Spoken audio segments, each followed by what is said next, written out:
Circuit 42 would like to thank Pop Culture Paradise, Toy Anxiety, the Spawn Point Gamers Lounge, and Dragon's Lair San Antonio. Welcome to another episode of Pass the Popcorn. Not to be confused with any other sites or things, because reasons. Joining me as my regular co-host, Ian McIntosh. I'm an astronaut. He's very special, my friends. And I am Daniel, your everyday host, and we're going to be talking about... Did you say you're the host with the most? I am your everyday host with the most, yes. Are you Beetlejuice? Beetlejuice goes Hawaii. But you don't have your Oscar speech ready for when you don't win. But I'm going to win. The Rotten Tomatoes Man of the Year award. Yeah! Ow, fuck, I just punched a lamp. Or maybe a Razzie. At least a Razzie. So what are we talking about today, man? Well, last week we started our first discussion on the Marvel phases. We finished up with Avengers with Marvel Phase 1. So we're going to go ahead and pick up with Phase 2, which is going to involve Iron Man 3, Thor the Dark World, Captain America the Winter Soldier, Guardians of the Galaxies. We're going to touch base on Avengers Age of Ultron and Ant-Man, because obviously those have not come out yet, and give it at least a little bit of our take on how those are going to play out. And since I have a little bit more knowledge than my co-host does, bad Ian, I'm going to also discuss a little bit of the Agents shows, specifically Agents of S.H.I.E.L.D. and Agent Carter. With that going, let's start with the biggest turd of them all, Iron Man 3. I completely disagree with you. You know why? And why is that? I'm going to ask you two questions. What do you think of the direction? What do you think of the way it was shot, the way it looked? Okay, I will give you that. The shot and look of the movie looked nice. And it probably has the best dialogue of the movies too, right? I will definitely say it has better dialogue than Iron Man 2. And so, here's the thing. We all know there's a really big plot twist in this movie involving the Mandarin. Yes. So, here's my thing. In the universe, they pretty much realized that this is both a mistake, and they kind of also made fun of the reaction to it too. Because I can't remember, what was the name of the short film? I can't recall right now. I'll look it up as we're doing this, but basically, the twist regarding Trevor Slattery and the Mandarin was a bit controversial for people. But there is actually a short film where they show that that Mandarin does exist. That while this is not the Mandarin, there is a Mandarin in the Marvel Universe. And the Five Rings also exist. And in this short, a agent is actually sent to assassinate Trevor Slattery, and it's called All Hail the King. And the great part about it, there's a line that I love where they say, "Well, you see, how do you have you heard how the media feels about this decision, what you've done?"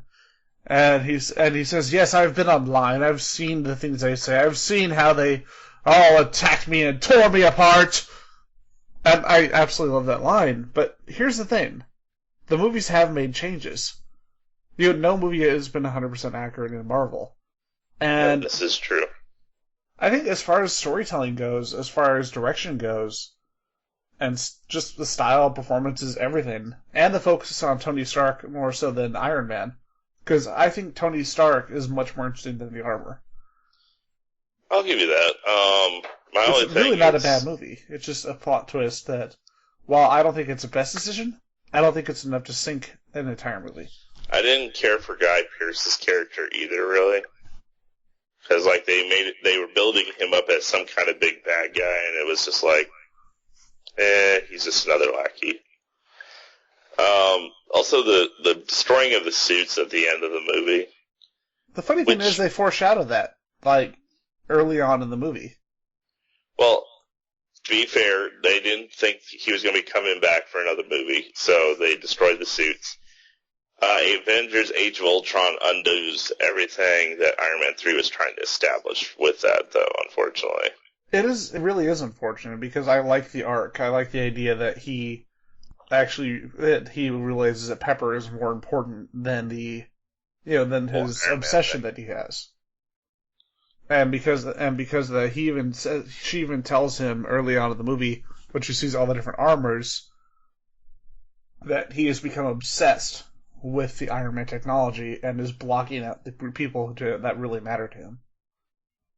Right, which is great if they didn't make Avengers Age of Ultron have Iron Man. It was pretty much, remember that movie Iron Man 3? Remember all those great parts of Iron Man 3 that actually did exist?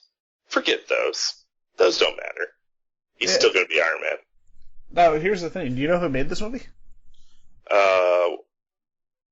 No. Who did? Well, remember how we touched on the fact that Jon Favreau left after Iron Man 2 after he threw his little fit? Yes. Well, no offense, Jon Favreau fans, but that's what happened. What happened with this movie was that this person named Shane Black, whose first screenplay was Lethal Weapon, and you might know him as the nerdy Marine from Predator. Oh. In 2005, he had written and directed a really awesome cult movie called Kiss Kiss Bang Bang. It was his directorial debut, and Downey recommended using him for this movie. And that's why you have all the little Shane Blackisms, like having the whole thing with Christmas, having someone who's going through just this extreme personal depression, having to bring himself back out of it, and just a lot of the imagery, a lot of the style is directly out of kind of Shane Black's film style. Yeah, but in all honesty, like, I went back and watched it because my co-host actually requested I watch this movie again before we did this podcast because he knows my strong feelings about it. And yeah, in retrospect, after a few years of not seeing it, because I haven't seen it was in theaters, I was just completely against this. Seeing it now, and kind of with those contexts that he mentioned, it's not completely bad. It's not a great movie. I would say it was an okay movie, only because of the way the execution the movie tried to establish all these great things about Tony Stark that are thrown away later in the series, only because, like we said, initially it was because he was like, I'm going to leave the character because of what happened in that accident that actually happened, I think, in Iron Man 3. Or was that in Avengers? Avengers. Yeah. The accident in Avengers is what caused him to make Iron Man 3 his last movie initially. So the fact that they brought him back kind of is cool, but at the same time, it hurts the fact Iron Man 3 is pretty much now dead Hulk as far as, like, storyline goes. It is unfortunate because I like that they observe the fact that he has PTSD because of what happened to him in Avengers, and the fact that he did very nearly die. Yeah. And it was such a different, at least in that aspect, it was such a different tone. Because think about it, you just had a major event, and at the end of Avengers, I love the movie, but they're like, oh yeah, we defeated it, everything's awesome, shawarma. Yeah. But they need to, I like the fact that they actually kind of touched on, hey, this guy nearly died. He'd be fucked up. Truth be told, if the Mandarin thing wasn't so silly, the movie did have a very dark tone to it overall compared to the other two. Yeah. That and the Iron Man 2 tried to be dark, but Whiplash was just not great as a villain. They just tried to do too much in that movie. And this one was a little more focused, and I think that's what helps it. It definitely puts it over Iron Man 2. Yeah. Now, here's where me and Ian are probably going to clash with swords. Thor, The Dark World. I think it's a good movie, but I think it's a great movie. I think it's the second worst of the Marvel movies. I don't agree with that. I think it's actually a lot better than Thor, and I would say Thor is actually the second worst, in my opinion. See, my personal problem, I don't feel like the supporting cast gets enough to do. And Jane Foster's character gets shoved so far into the background that she might as well not be there. Like, all the human characters seemingly get just shoved into the background. I like the work done with Thor and Loki, I mean, Yeah, those they scenes had a were lot fantastic. of chemistry there between each other. Especially the scene with the Captain America cameo. That was amazing. Oh, But yeah. I just think so little was done with the supporting teaming characters that what was the point of having them there? I don't know, man. I That thought and it was they, weird like, having Chuck in the movie. I didn't really like that. my co-host loves stepping on me. How dare you, Ian? Sorry. Go. It's all good. There is a few, supporting character problems. I'll give you that. But honestly, this was a more interesting movie, in my opinion. Like I said in the previous podcast, Thor put me to sleep the first time I watched it. Second time when I was able to finish it, I barely finished it. I think this one just established a lot more things. It was interesting to bring Loki as someone that Thor had to somewhat trust in order to get things taken care of based on the situation with the Dark World and all that. And of course, the one thing that really hurts the movie, and it was actually pointed out in a retrospective I saw the other day. The villain. You establish that, the villain definitely is one of the problems. But what I was more talking about was, which is a pattern in the Marvel movies, you set up these tragic characters. I think we touched base on the first podcast about this. This is another one of those movies. It's supposed to make you feel like emotional when Loki, quote unquote, dies at the end of the movie, only to show him sitting in pretending to be the father sitting in the chair at the end. So any emotional attachment to the movie is completely thrown out the window when you realize, oh wait, Loki was fine the whole time. That emotional scene where we thought Loki was going to sacrifice himself, yeah, that part kind of didn't make any sense. I completely agree, but I actually do kind of like that twist because it does set up just how manipulative he can truly be. Because you see him fight a lot in Avengers, and you see him do all this action stuff, but you never really see the trickster god side come out. But in this movie, you see that in full force. And that is one of the things I really like about this movie, is how they go just head on into his abilities as a trickster god. But I agree with you, though, that it did take away a lot of the impact when he just shows up at the end. Yeah. I just wish they would do more emotional attachment in these movies. I mean, if some character dies and you know they're going to come back, it's kind of like, why am I supposed to be invested in this scene right here? That's my only beef with it. The thing that, just jumping back to Iron Man 3 briefly, that was actually one of the things they did really, really well, was the emotional impact on the relationships with the characters.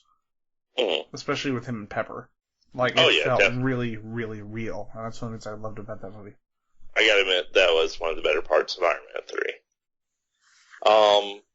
Thor: The Dark World definitely stronger than the first one in a lot of ways, in my opinion. We already established who Thor was, so we were able to hit the ground running. Yeah, the supporting characters weren't as supported, but they weren't as needed. And yes, the fact that you had Jane Foster, who was supposed to be this big part of it, pushed in the background is upsetting. But overall, I think it's a great movie. I think, in retro, thinking about it here, I wouldn't necessarily say it's the second or worst. I would say it's on par with Thor, but it has some of the same issues as Thor. Because I don't think Thor is a bad movie. I don't think this is a bad movie either. I feel like both movies kind of lag in the middle, because you have this really awesome setup for both movies. Like, the beginning of Thor 2 looks like what we picture in our heads when we're playing Dungeons & Dragons. You know what I mean?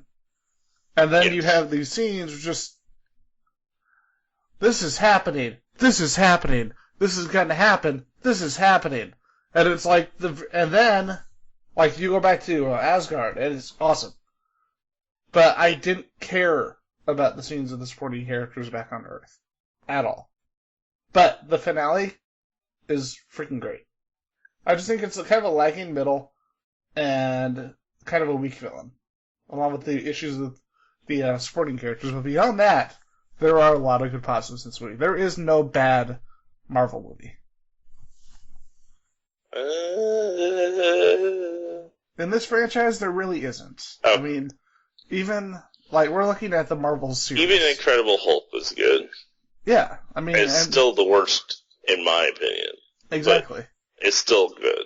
Although, No if you haven't seen the deleted scenes, holy crap, they should have all been put back in the movie. Yeah. Yeah. Before we move into Captain America: The Winter Soldier, we need to touch base on something that the Agents of S.H.I.E.L.D. a little bit.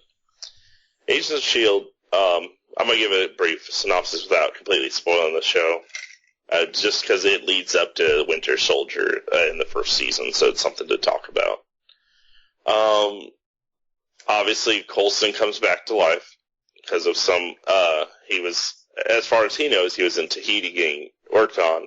There's more to that. I don't want to spoil because, if you've not seen the show, in the case like my co-host, that would be a big spoiler. So he thinks he's been to Tahiti, and there's also this group that they start gathering. And near the end, they start building toward Winter Soldier with the whole Hydra rise and the death of Nick Fury, or at least the quote-unquote death of Nick Fury, as we all know from Winter Soldier. So at the end of the first season, Agents of S.H.I.E.L.D. is in chaos. Like, they're falling apart. And while the show initially it was very hard to take off near the end of the first season, it picked up pretty quickly.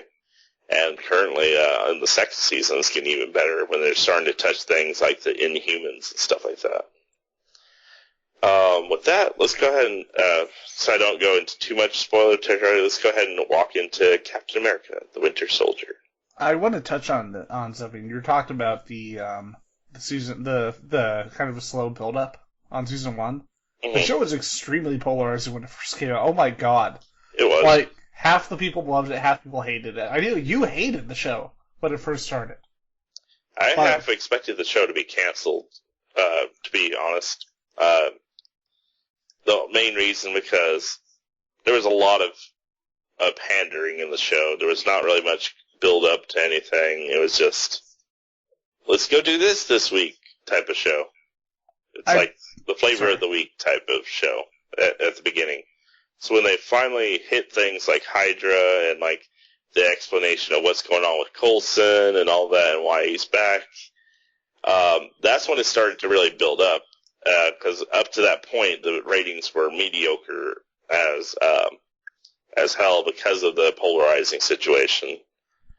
But, I mean, it's definitely gotten to be a better show because of that. Something, though, you have to keep in mind, with Whedon and his writing team, and this is something I brought up to you a long time ago, and it turned out to be true, was that his first seasons, with the exception of Firefly, are always predominantly the weakest. Because it's almost like you'll have the main stories, but you won't realize how much subtle setup there is for stuff that's happening later on. I think that, combined with the fact that he kind of had to wait for certain things to come up in the movies to bring them up in the show, did kind of hurt it.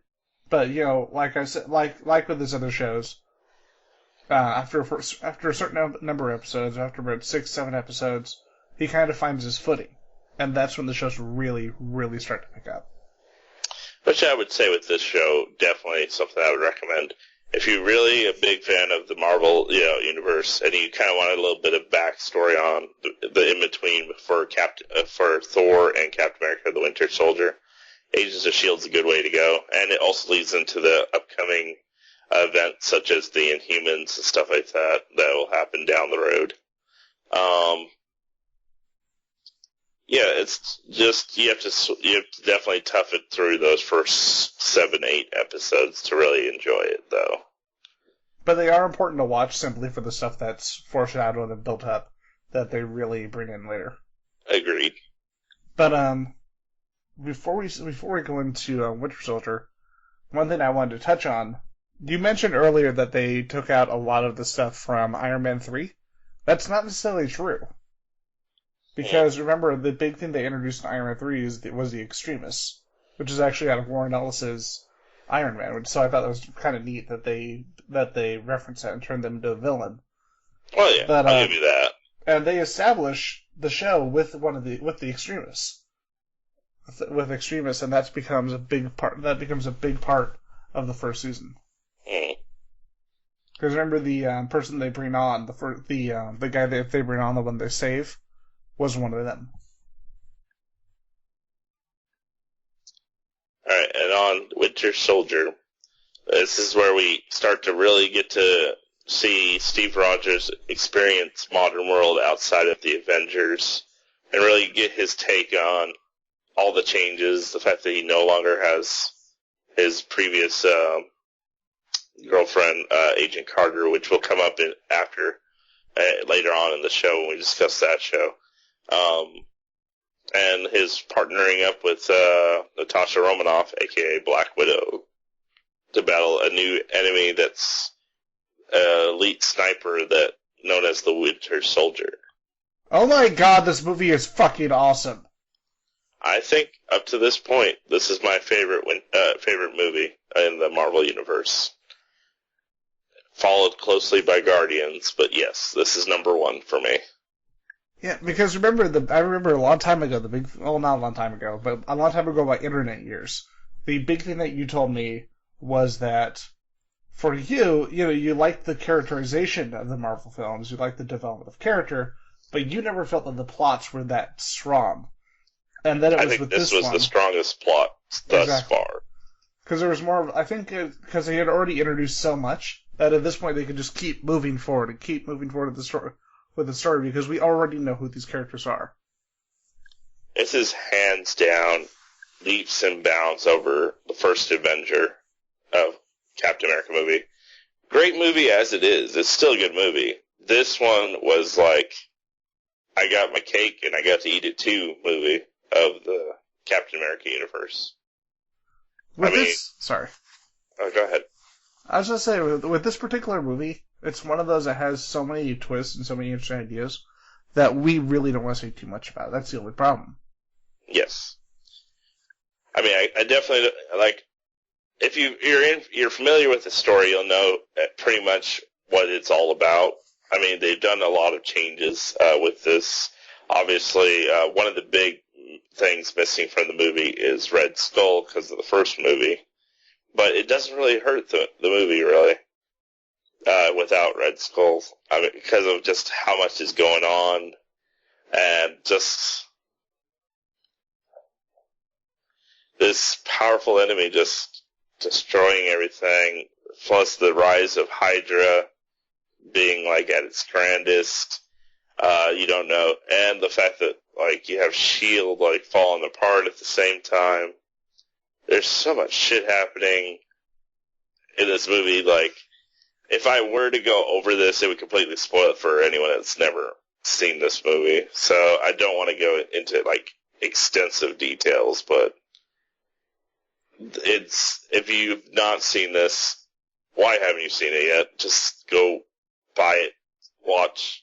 If it's on Netflix or something like that, watch it there. You should be watching this. Stop this podcast and watch this. No, wait till after you listen to it, then go watch it. Don't tell the audience to turn us off. That's bad. You're bad. Anyway. That's pretty gay. We're talking about being turned off and on and being bad. Okay, so moving on. I just wanted to say one last thing on this movie. The closing of the movie, the finale. Easily the most emotional moment of any of the Marvel films. Yes. Okay. And it's another one of those movies which I touched base on with the previous ones where something happens and then that's unmade at the end of the movie. But in this movie's defense, the reason that it happens is because it happens in the story the same way.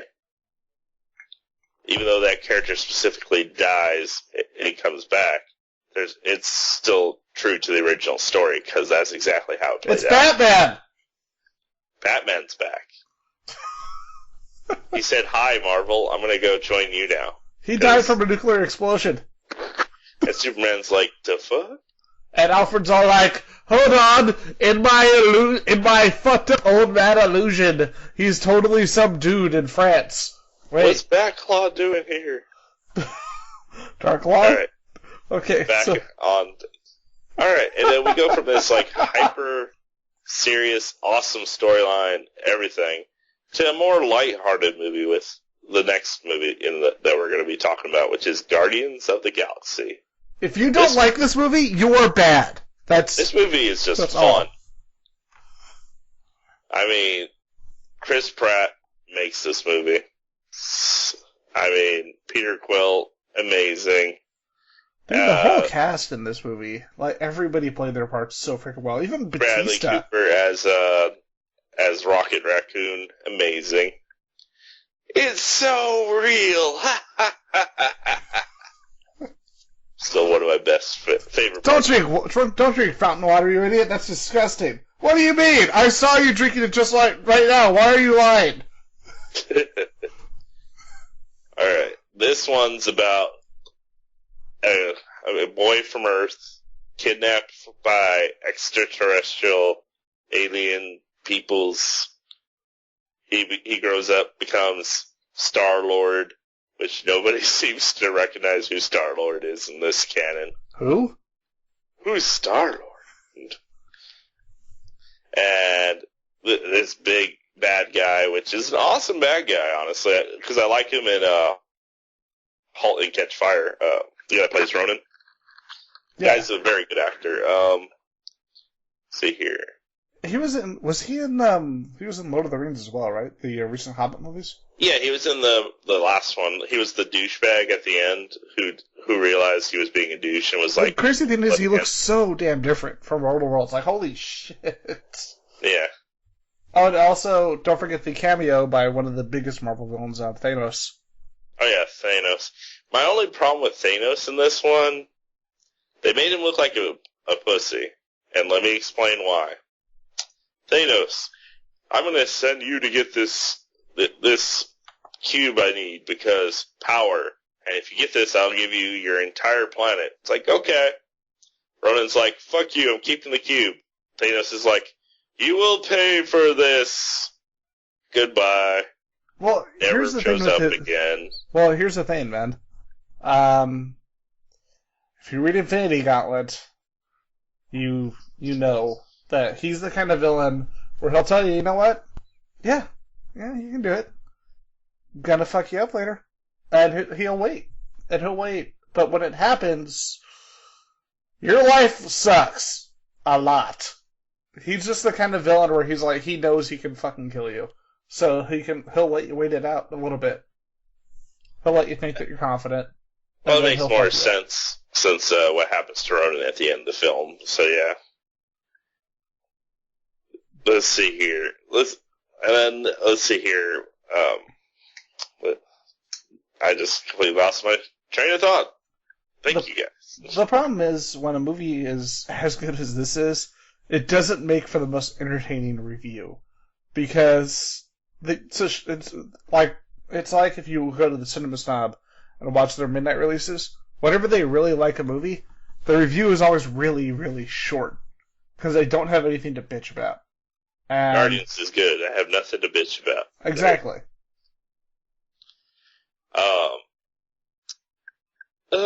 Batista was interesting. Dude, Batista was awesome. Oh my god, He had a few moments where he didn't take everything literally, though. There's a few of those. Yeah, I know, but that scene, what was my reflexes are too fast and I will catch it.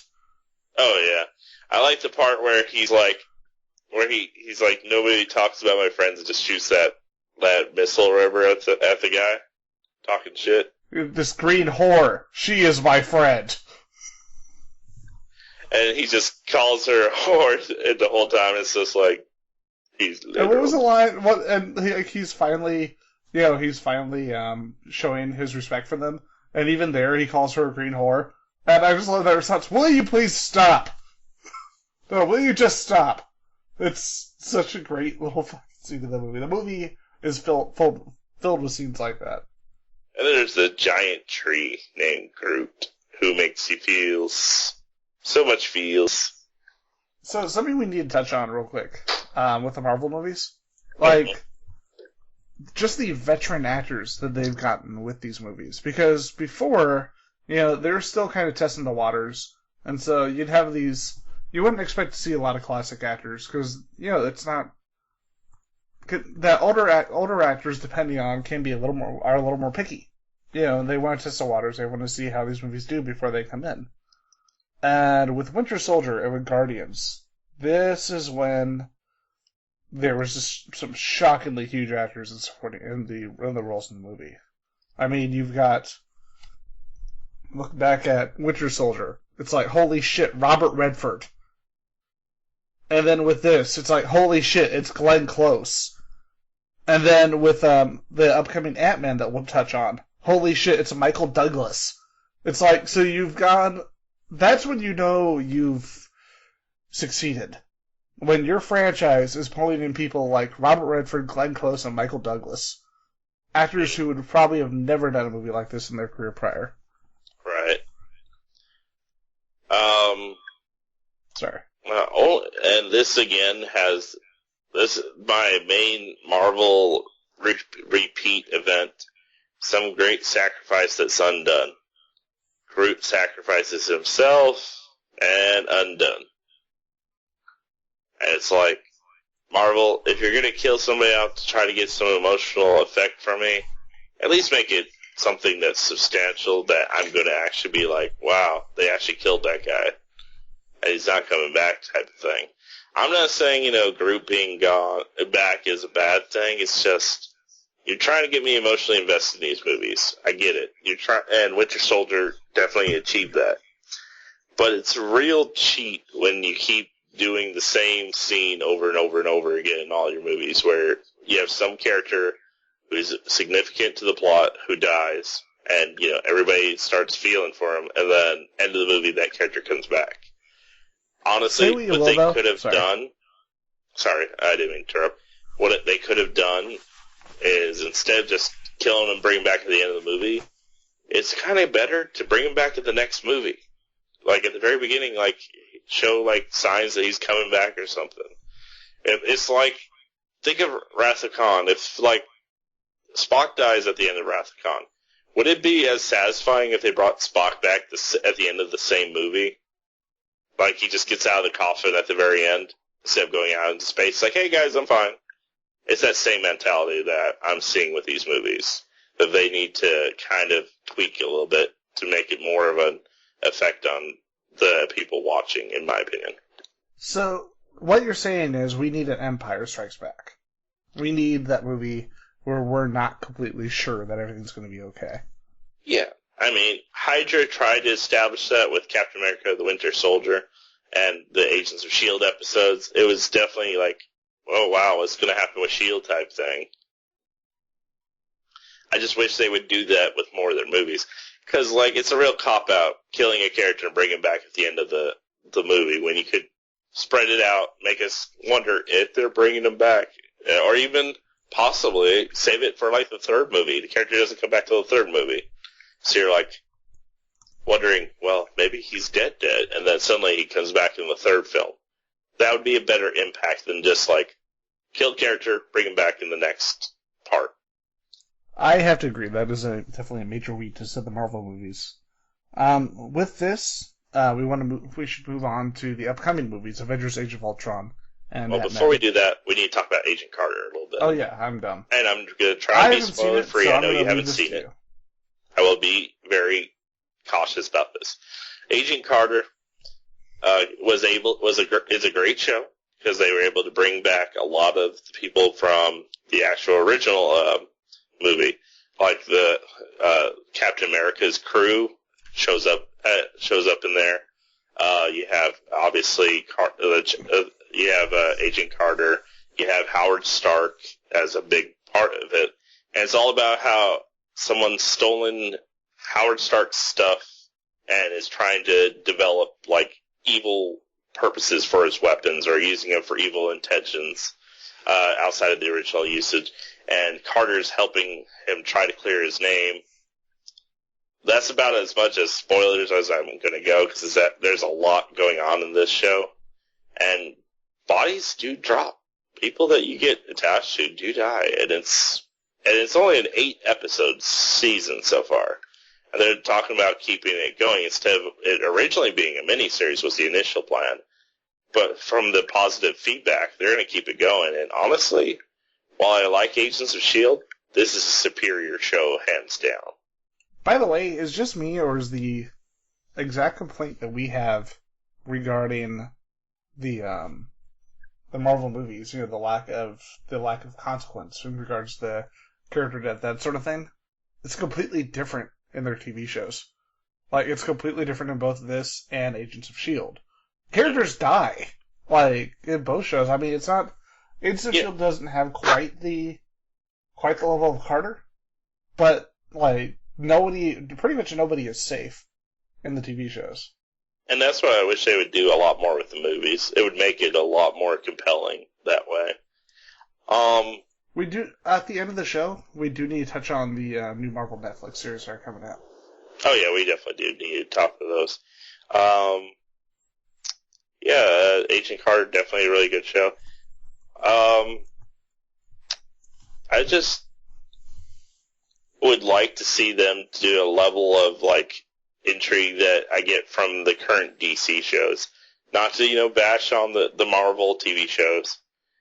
The DC shows are really top notch. I mean, Constantine, you could probably, question that a little bit, but it got better later on. But right now they have Arrow, which is still pretty good. There's some flaws here and there, but still pretty good. To bring in the Atom through Arrow. Flash is probably the best show right now for DC. They have the new iZombie show, which is actually really good. If you haven't seen it, check it out. Think of it as like a procedural crime show, but with fun added to it, because she's like psychic, because whenever she eats brains, she can actually see images of how a person died, stuff like that. It's pretty interesting. And Constantine, like I said, it's getting better. Now, with that said, I am interested in some of the stuff that's going to Netflix, which we'll be talking about later in the podcast before we can bring that up right now. We could kind of make this... Actually, yeah, since we're already talking about this, might as well segue into it. You've got, upcoming stuff we have is, of course, Black Panther. Actually, no. Black Panther is going to be one of the movies. Oh, it is? Yeah. I thought it was going to be a TV show. My bad. No, we're getting a full-fledged movie. Will it be the first one, then? The Netflix series we will be having are Marvel's Daredevil. Which looks amazing. Holy crap. I gotta admit, it does look amazing. And I'm hoping that Marvel can actually get some good stuff out of these. Because Marvel does have a problem when it comes to TV that DC never had. So it'd be kind of cool seeing them on equal ground. They've already said that they're not going to have to worry, that they're not worrying about any kind of television or film restraints that the other programs had, because these are going to be considered to pretty much be mature viewer. These are not all mature viewers, everyone. They're going to take advantage of what you can do on Netflix, and they're really going to the kind of the grim and gritty, more urban-based characters like, Daredevil, Jessica Jones, aka Spider-Woman, Iron Fist, Luke Cage, and the Defenders. These are all kind of grim and gritty, like the darker characters, more realistic characters of the Marvel Universe. And if what's come out for Daredevil is any reflection of what's happening with the rest of the shows, this is going to be awesome. Are they going to be connected to the film universe just like Agents are? Or no? They are. And the funny thing is, Drew Pierce, who did the short we mentioned earlier, All Hail the King, is actually one of the people who's working on these shows. And awesome. One of the things I'm really excited about is that a lot of people haven't talked about the fact that David Tennant is going to be joining is going to be on Jessica Jones. As a villain. Yep. And holy crap, the casting of Vincent D'Onofrio as Kingpin is fucking genius. I agree. So, from here, did you have anything else to say on the shows before we move into the two upcoming movies? I know. The only other thing I definitely want to touch base, which has been a major thing I've noticed, I wish fans in general can be like, look, DC has good stuff. Marvel's got good stuff. Why do we have to be bitches about it and argue about it all the Let's time? be comic fans instead of comic company. Let's be comic fans instead of fanboys. Because let's go back 10 years. Not 10 years, no, let's go back like 15 years, 2000. Half of these would never be made. You would never see these kind of movies 10, 15 years ago, because as, like, comic book fans, I mean, we were kind of, like, off to the wayside. Nobody wanted to make movies for us. And now that they're doing that, we still have these people like, oh, DC's crap and Marvel's good, or, oh, Marvel's shitty and DC's good. I'm like, who cares? If you like the movies, watch them. If you like this comic, read it. I mean, I used to be that kind of guy initially. You can ask Ian on that. I used to be, like, pro DC only. I would never touch anything Marvel. I would watch the movies, and I went into them with, like, a negative attitude all the time. And now that I've, like, started to embrace a little bit of the Marvel, I've actually started buying more Marvel comics. Like, I'm about even on my DC to Marvel ratio now. That I enjoy both. I mean, I don't get why we have to have this whole competition thing. DC's clearly better when it comes to, like, television at the moment. Obviously, that may change. As far as animated, definitely, as well.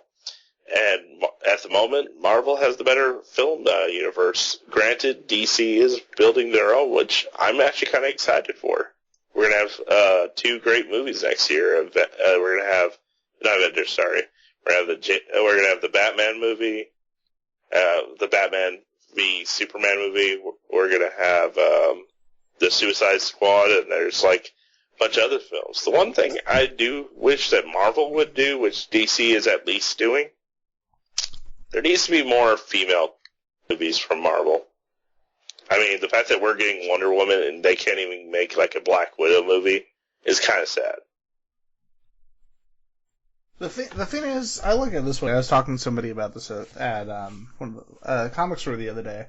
The great thing about it is that there are 2 different kinds of movie. And we need 2 different kinds of movies. We can't just have the same kind of movies over and over.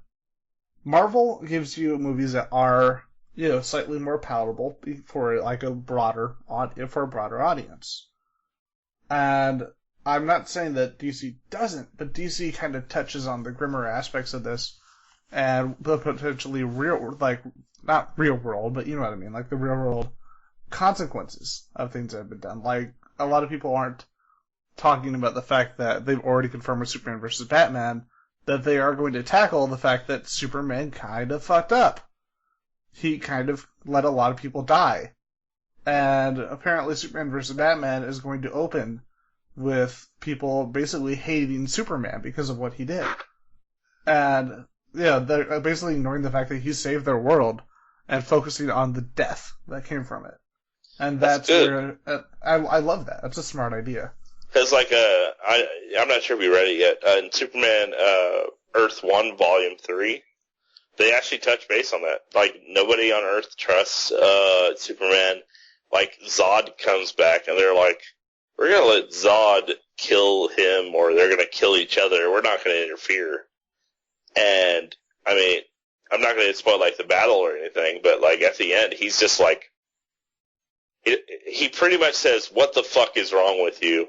To the world, to the UN Council, letting, Zod pretty much do whatever the fuck he wanted, and he warns him, like, if you ever do this again, there's going to be some major consequences, and you won't want to see them.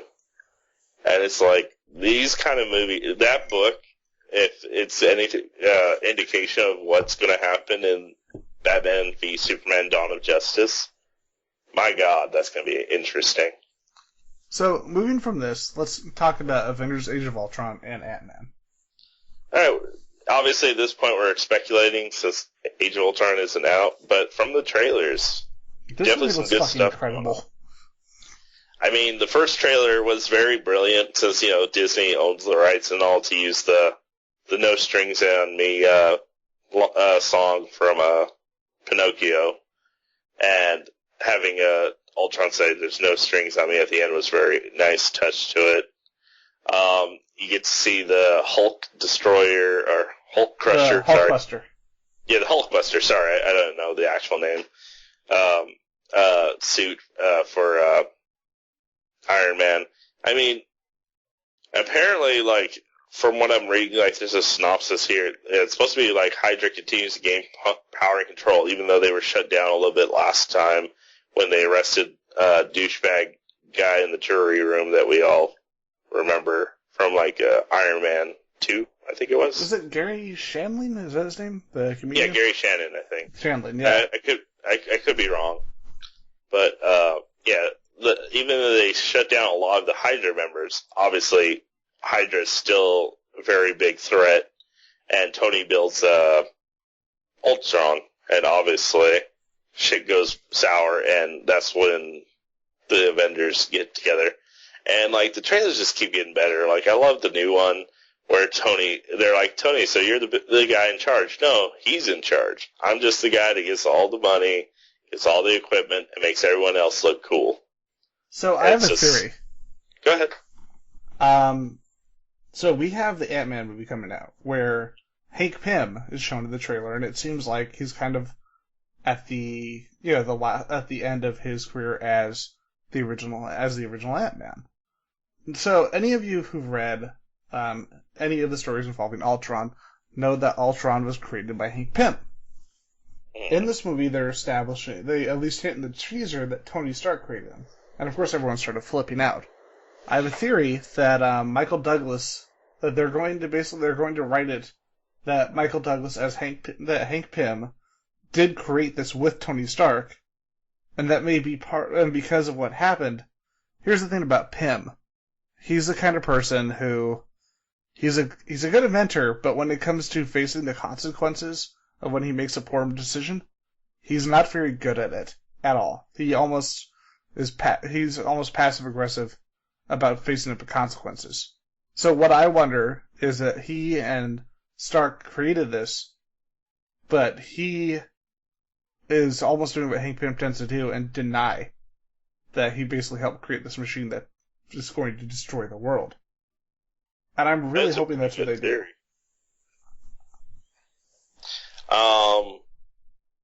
Yeah, I mean, personally, I'm not very familiar with Age of Ultron, the comic. I've heard a lot of bad things about it. I heard the comic version's really garbage. It's okay. The original Ultron stories from the 80s from back in the day were really good. Oh, gotcha. The next one, Ant-Man, I'm not really looking forward to. The trailers were kind of meh, in my opinion. I mean, yeah, I get it. Ant-Man's supposed to be this big part of the universe, and it's supposed to be a pretty awesome character, but the movie version doesn't look like it's exciting from what I've seen from the trailers. Now, there may have been a newer trailer I haven't seen yet, but from the initial trailer, I was not impressed. For this movie, I kind of see it this way. This is a movie that they've really just started making, and what we're seeing is the initial teaser. And I can understand, I'm, at this point with Marvel, I'm confident in them. Like, they can have a teaser that's just okay, but then when you see the movie or start seeing more trailers, you start to realize just how good the movie can be. And I'm kind of hot and cold on it, because Hank Pym was the original Ant-Man.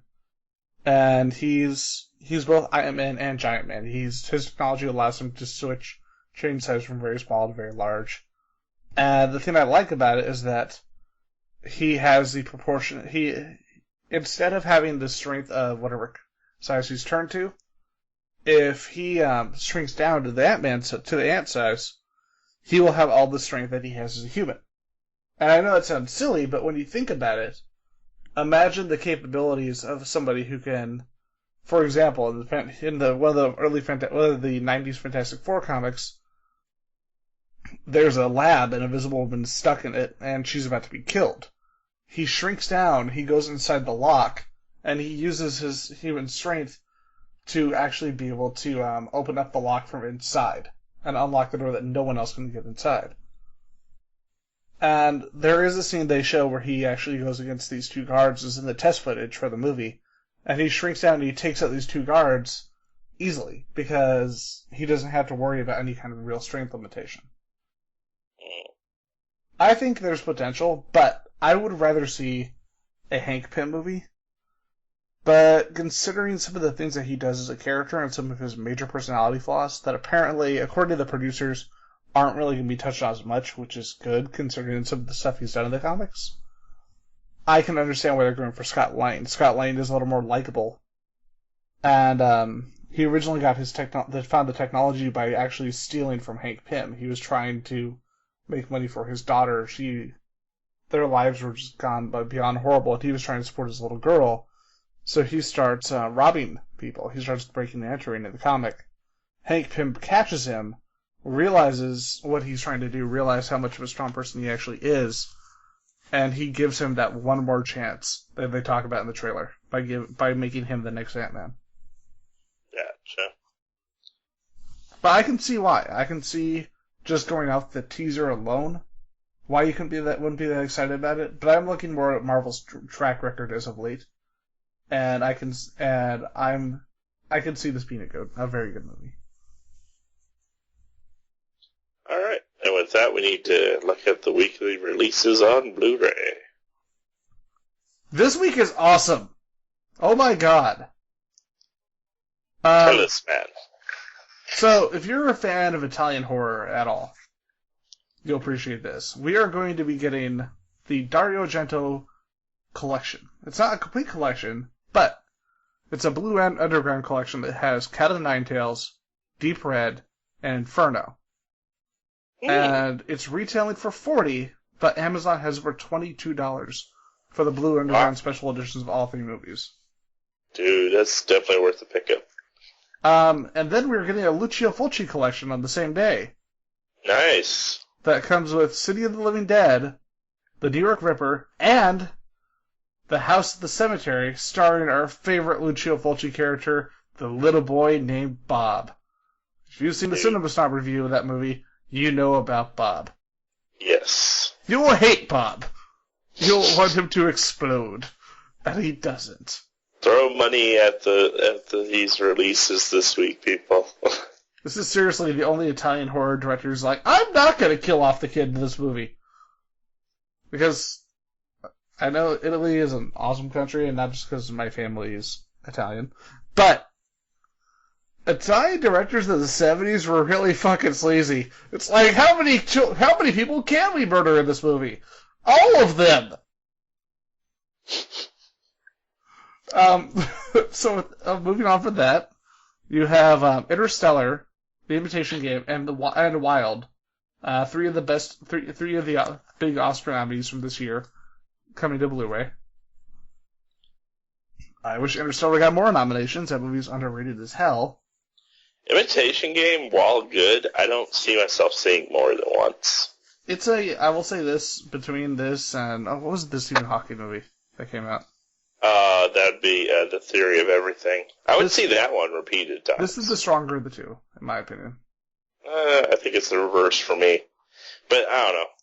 But, I mean, yeah. Alan Turing is the reason we have computers, so I can't really knock the guy. Yep. But I don't know if I would want to watch the movie on repeated viewings. It'd probably have to be a big space between each time I watch it. I can see that. But Theory of Everything is still very amazing just because the guy captures Stephen Hawking so well. The funny thing is, a couple years ago, Cumberbatch also played Stephen Hawking. Oh, yeah, he did. Yep. And that was actually really good as well. So we've got two Criterion releases. We've got Cries by Ingmar Bergman and Hoop Dreams, which I've heard of but I've never seen. In addition, you've got Miss Marple, not my favorite BBC series. I really don't care that much. Season 2 coming out. You've got Outcast with Nicolas Cage, where apparently he's the only good part of this movie. Because think about it, your other lead is Hayden Christensen. Nick Cage. Nick Cage! You've got another Morgan Freeman documentary coming out. Get busy living, get busy dying. Or get busy talking about Lemurs. Oh. I still say get busy living, get busy dying would be a great documentary. Yep. And then you've got Day of Anger, a spaghetti western starring Lee Van Cleef and Juliana Genna, called coming out from Arrow. And if you've seen Arrow's releases, you know how they're how freaking amazing they are. They're kind of like the Europe's equivalent to Scream Factory. And then you've got Gravity getting a full special edition. I love this movie, but unless they have something really, really worth picking up for it, I've already got the 3D, 2D version of the movie. I don't know if I need another one. Makes sense. And then you've got, okay, I didn't recognize this. One of my favorite comedies. It's a Sherlock Holmes comedy called Without a Clue. Have you seen this? No, I have not. This movie is hilarious. The whole idea is that Watson is the actual genius, and that Sherlock Holmes is just kind of an incompetent, and that they basically have to hide this to the entire world. And so you've got any time that no one else is around, Sherlock Holmes is just a complete buffoon, and when they're out in the public eye, Watson is basically there making him look good. And it's got Michael Caine and Ben Kingsley. Now, just with that cast, right? Yeah.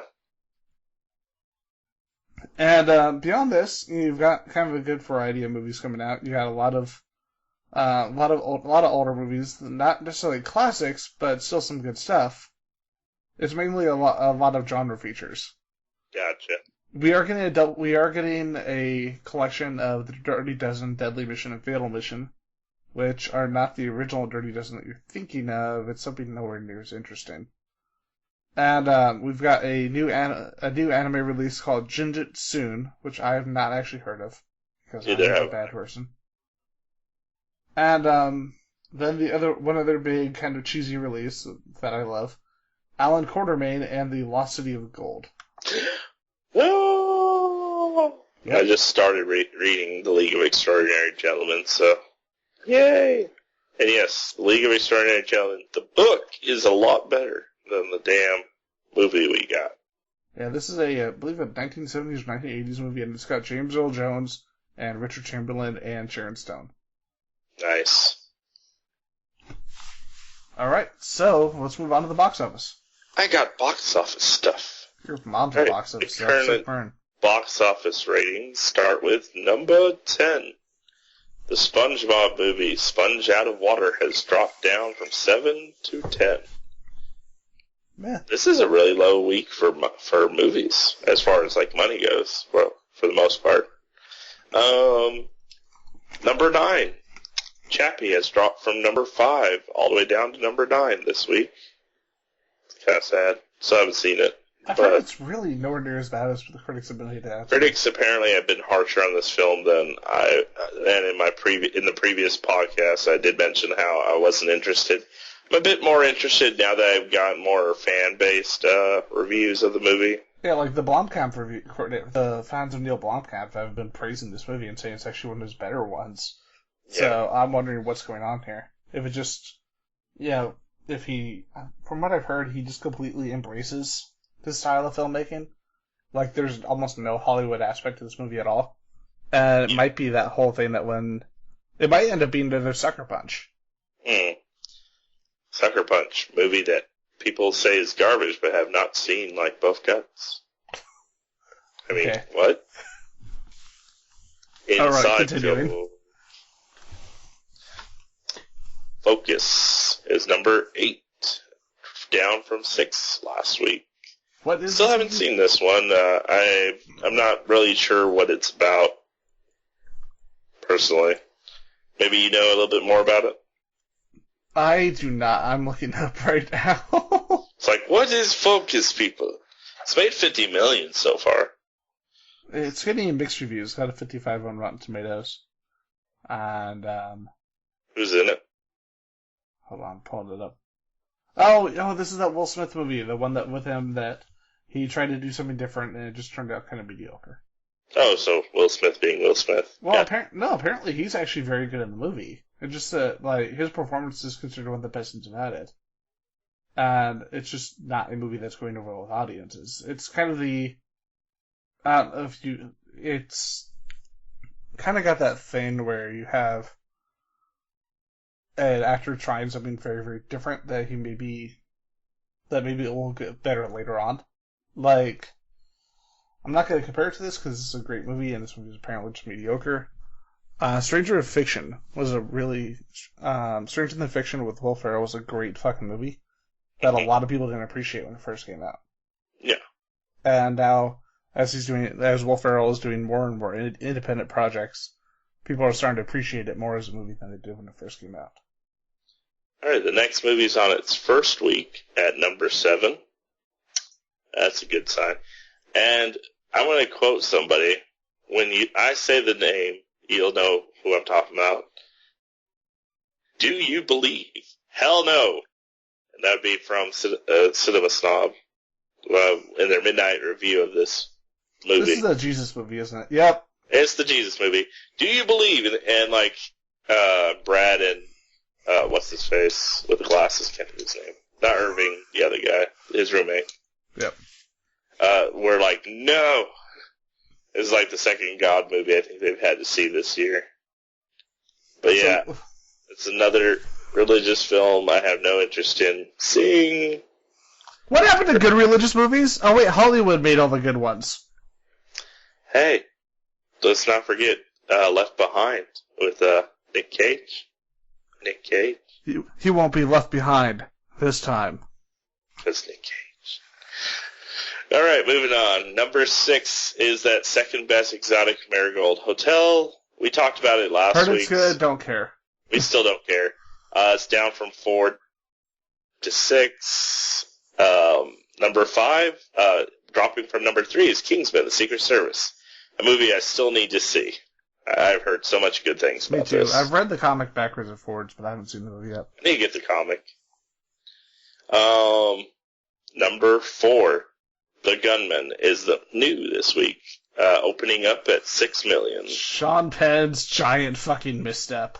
And let's face it, this is a man who in the last few years has had a lot of missteps. For example, talking or saying anything that doesn't have a script. Damn. It's kind of sad. Like, back in the day, like, I'm pretty moderate when it comes to my politics. He is this insane extreme, where even the extreme left are saying, yeah, you should probably shut the fuck up now. Because we don't want you here. But I enjoyed him in movies like Bad Boys.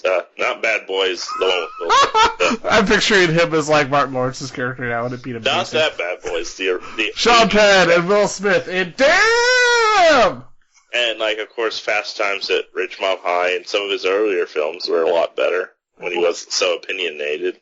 Although, I gotta admit, one of his best dramatic performances is still, oh, no, I can't remember the name of it. This is a lot.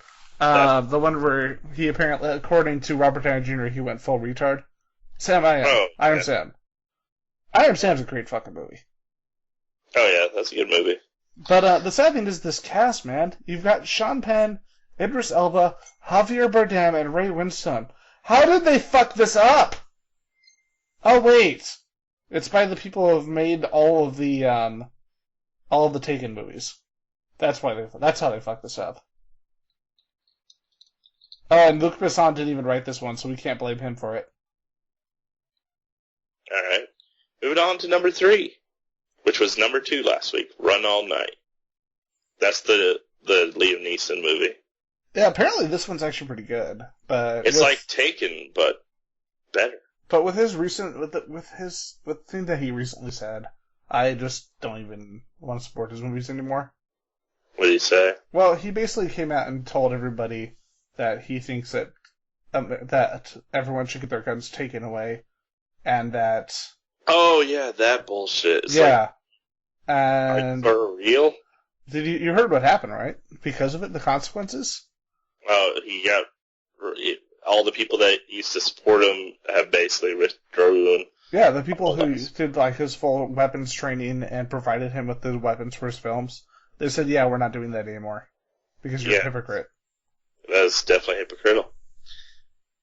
Moving on, number 2, which was number 1 last week, is that Cinderella movie. That's the same as the animated movie, as according to Irving. The funny thing is, our friend Sarah, she actually said it was a really damn good movie, and I'm hearing more and more positive word on this movie. Well, it's Cinderella just with extra padding and more character to the prince, from what I understood. I just heard it's actually really strong. I think that initial review, I'm looking less and less at the initial reviews. I hear more and more praise from both friends of mine who have similar taste in movies and from critics. Like, the movie is just getting amazing reviews too. Oh, sorry. Yeah, I'll definitely still check it out. I think it was just that initial review I saw. I was like, eh. Yeah, it's got an audience score of 86% right now on Rotten Tomatoes and a critic score of 85%. Number 1, and it's on its first week as well. Divergent series, Insurgent. I'm sorry. I hated Divergent. I have no interest in seeing this. Fuck this movie. Fuck this series. Yeah, I just don't even care. I mean, this is... And I really wanted to like Divergent, but they were so convoluted about their intent and like... They just look, they look their interesting. motive. Yeah, like, it's such an interesting concept that they just shit all over. And... Like, I'm pretty sure the books may have been better, but that movie is garbage, and I'm sorry. I know there's people here that probably love the movie. I just think it's garbage. I have The no sad thing is, like, plans the to two lead see. actors have done such good work before. Shailene Woodley and Theo James are both really, really good actors. And then you've got, like, Daniel Day Kim, you've got Kate Winslet. But then you get Akiva Goldsman to write the script. And I don't care if there are two other writers. Akiva Goldsman is the guy who wrote Winter's Tale. Why would you give him a job? This is the guy who wrote Winter's Tale and Batman and Robin. Like, the only good thing that he's written in his entire career, at all, was, like, Cinderella Man and A Beautiful Mind. And they're both biopics. It was like the whole, oh, I can't fuck this up.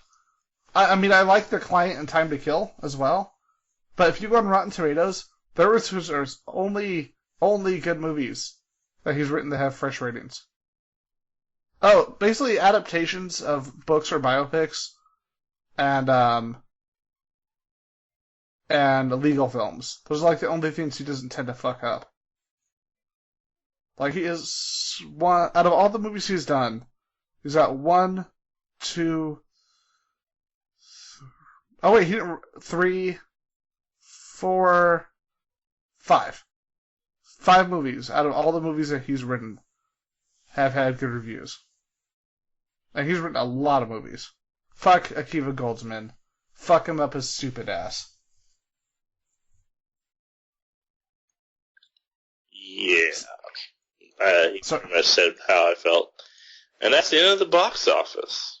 Hopefully Insurgent drops to the very bottom as quickly as possible. It's going to. $50 million for an opening weekend is pretty... That's the kind of number that drops to number 2 really opening fast. so far this week. And That's because this week sucks. yeah, this is a horrible week for movies. I will say this, though. If you want... There is one really good movie that came out this week that is not getting any attention at all. It actually technically came out last week, but right now it's playing at very few theaters, but it is playing exclusively not exclusively, but it's playing at all the Alamo Drafthouse theaters. Mm-hmm. And that is Kumiko the Treasure Hunter, a movie that you and I previously discussed on here. The one with Rinko Kikuchi. Yeah, This movie looks amazing. It's getting great reviews from Rotten Tomatoes.